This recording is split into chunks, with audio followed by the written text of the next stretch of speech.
yung pang-bar? Hindi, parang pang-bar. Ha? Nakalo ko, ano ka na eh. Mocha Girls. Okay. Alright, magandang araw. Ayan, happy Friday. Happy Friday night. Well, tonight reaction video ko regarding sa viral or trending na tawagan ni birthday celebration sa anak ni Wamos o ni Antoinette, no? Well, to be honest guys, wala may mali sa sa ilahang gibuhat, no, kay it's their own prerogative man na buhaton to labaw na si Antoinette. It's their baby's birthday, no, 1-year-old birthday. Kwarta mabuna nila, wala tay mabuhat na kung say buhaton nila silang kwarta, no. But in reality,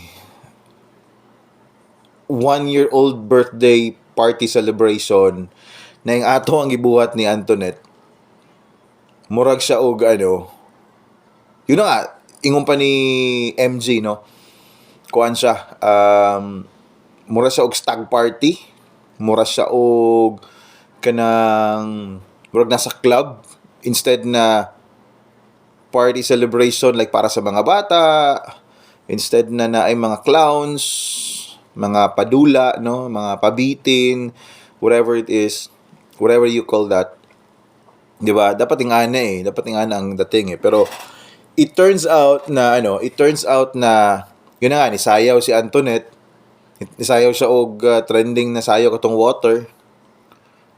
Ang mas kuya oto kung nagbasa-basa bigid sa, no, diba? With all the seductive moves, no, ni Antoinette. Yun na nga, ang kuha lang nato dito is ngano gibuhat pa man gid to, no. I believe na naagi mga bata, no, na mga bata na nagtan-aw, na mga bata nga nagkuan kabalo pud ana nga sayaw pod, and it's gone viral man pud na sa TikTok, no, kanang water. Ang kuan lang is ingato ang ingato ang gipakita na moves. Ganito kasi yan.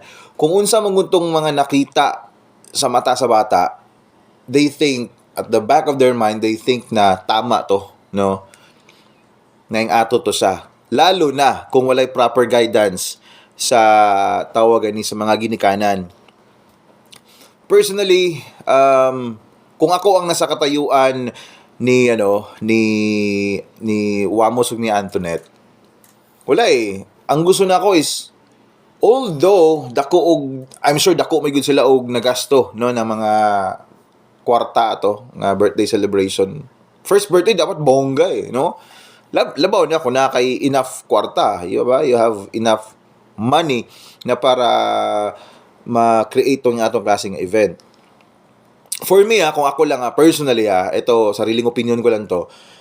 For me, kung ako ang nasa katayuan nila Wamos ug ni Antoinette, if first birthday and then dagan na kay kog kwarta, I would rather invite sa mga mga less fortunate ba na mga bata, no, na niduging ato, may pag mag-charity, no, may pag mag-charity ka, may pag nimo to, di ba, para moabot ang panahon, moabot mayud ng panahon na makita mayud to ni Meteor, no, ilahang anak na ingato ilang ginabuhat during first birthday niya, di ba? Makaingon ng bata na, napaka good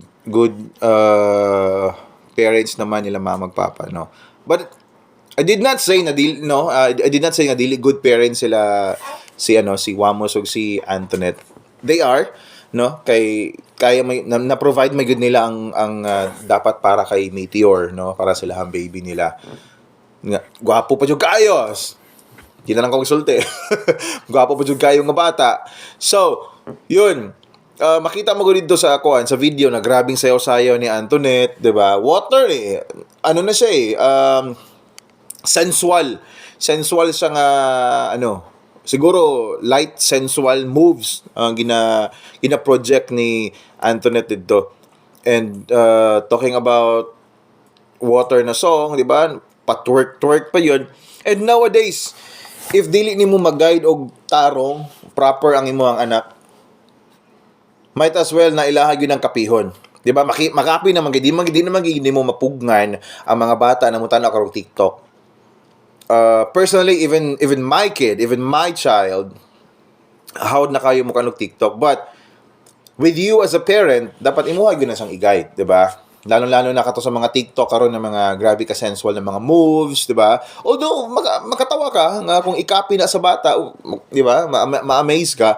Pero sa mga bata like siguro nasa mga 7, 8, 'di ba? Kung mag-invite ka, and it turns out na na gani 7, 8 years old na bata makaingon na gani nga bad na siya, 'di ba? Tas ing ato pag yun ang mga moves, ing ato ang suot nimo, 'di ba? And isa sa mga gisulti ni Wamos dito, walay siya pakialam sa gisulti ni MJ because white silver ba nata ang ilang motif? It's okay. It's okay. If you have a white silver, unsang klase nga motif ba na ang imuhang ipakita diha? Yun na nga, the question is why did you project sa yung atong klase na moves, no? Yung atong klase ng mga mga activity na ipakita nimo sa mga bata. Ing ana ba ang gusto nimo ipakita sa mga bata?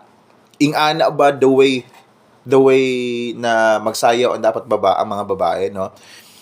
Makuanta nga na ay dili na to makuha na nga na ay mabastos, no? Mabastos na mga babae because ing ana po na mga sinayawan.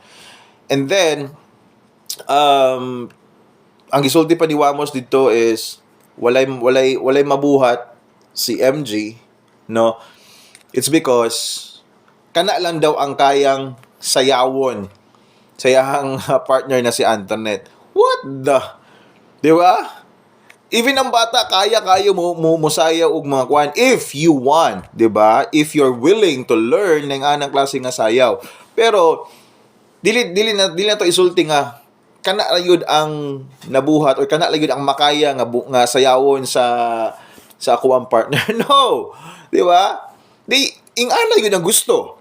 Di nga yun ang gusto nga sayawon ni Antoinette.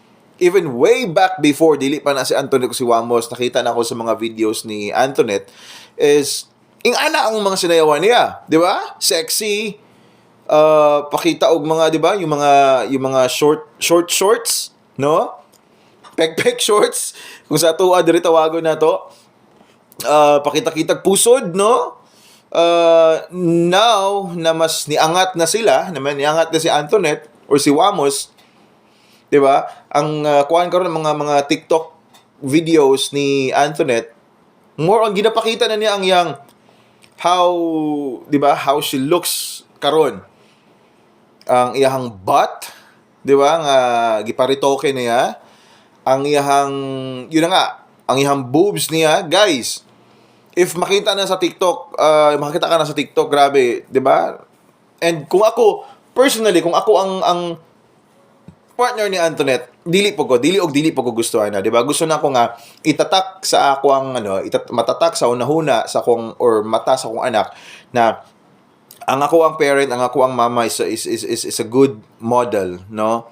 Na nag-represent na kanang, diba, kaya nimo ipagmalaki. I'm not saying na dili na kaya ipagmalaki ni Meteor mga pila ka years from now. Ang pangutana na dito kay is because yun na nga, ingato ang gi-project ni Antoinette. So kumbaga for me, diba, moabot ang panahon na maka-realize ang bata, makakita siya nga why is it na yung ani ang birthday celebration ako yung ani murag birthday celebration ni Antoinette, no? Murag iyahang party kay nag-show up gyud sa ing ato, di ba? Nag-trending ang atong klase ng mga moves or siya ang gibuhat niya. For me personally, mas maayo pa siguro nga, di ba? Nagpaka normal na parents na lang yun siguro ang ilang gibuhat, di ba? Gather the childrens with all the clowns, with all the magics, with all, di ba? The balloons, ang motif, grabe ka children's party yun. Dili siya yung anak ka kwan, dili siya yung anak ka sensual pag-abot sa mga bata, di ba? Tandaan, always remember guys, kung ano yung nakikita ng bata sa tingin nila, sa kanilang mata ay tama. Okay? So, yun lang ang ating reaction video para sa trending kuan karon ni Antoinette og ni Wamos, yung first birthday celebration. Once again, Papa Al, maraming salamat.